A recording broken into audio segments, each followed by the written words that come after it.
Welcome back to the channel. Today we're going to be doing a quick video on grinding a kilo of coffee through the DF83. So this is just really to test to see, can the DF83 handle the grinding of a kilo of coffee in one go.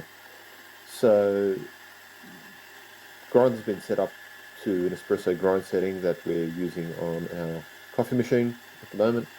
So this is a light to medium roast coffee, and we're just running it through the grinder just to see how does it perform, how long does it take, and does it clog over time.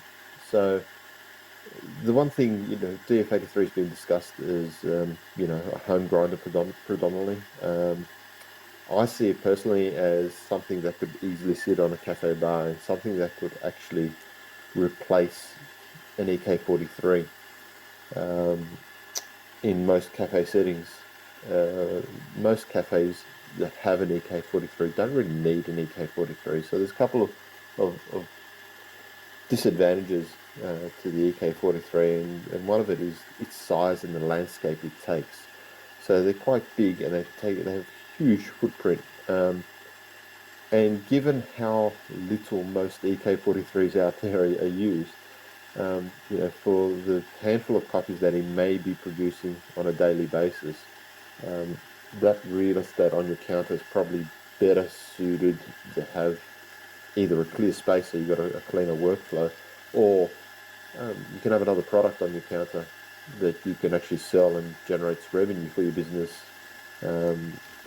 So this is where I see the DF83 sort of fitting in, because it can meet that need as a single dose grinder. So whether you've got a single origin program that you're running, or you need a grinder where you can flick between espresso and filter, or whether you decaf, whatever it might be, you just need the versatility of being able to grind different coffee through it. The DF83 is capable of doing that easily. So the only thing that I questioned was, well, what if you have a retail sale, and what if there's a cafe that retails coffee and has a customer that comes in and wants to buy 250 grams of the house blend? Can the DF83 do that? So that's why we did this test today in this video, and it's really just to see, can it do it? Will it clog? Will there be any issues? Will it overheat? Will it? Don't know. So here you see it's going, and I think that the key to this is you've got to feed the coffee in slowly. You're like, slowly, but you can't put the full kilo in because you don't have a hopper that holds a full kilo. So that's one of the disadvantages for it compared to a DF83, to an EK43. EK43, you throw the coffee in the hopper on top, clip your bag underneath, and off you go. And you can do a kilo quite easily, and it'll be quick. It'll be much quicker than DF83. DF83 is more, you just need to grind 250 grams, and I don't know too many times where you need to actually grind a full kilo in one go for one customer, and it's not something you'd be encouraging customers to do.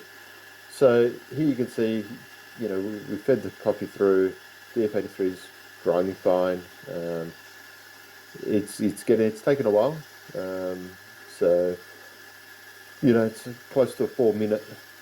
Looks like it's going to be a 4 minute grind altogether. But again, this wasn't about how long does it take to grind a kilo of coffee. It was, can it do a kilo of coffee in one go? And I think you can. So if you enjoyed this video and you enjoy the content we're producing, please make sure you give us a like to the video, and don't forget to subscribe. Your support really helps us grow this channel. And we're going to be doing a bit more testing with the DF83 against EK43, because I think that's one of the things where we need to be talking about the DF83 is, how does it sit on a bar in a cafe environment? So keep an eye out for those videos, and please feel free to drop a comment below. We will catch you on the next one. Take care. Bye-bye.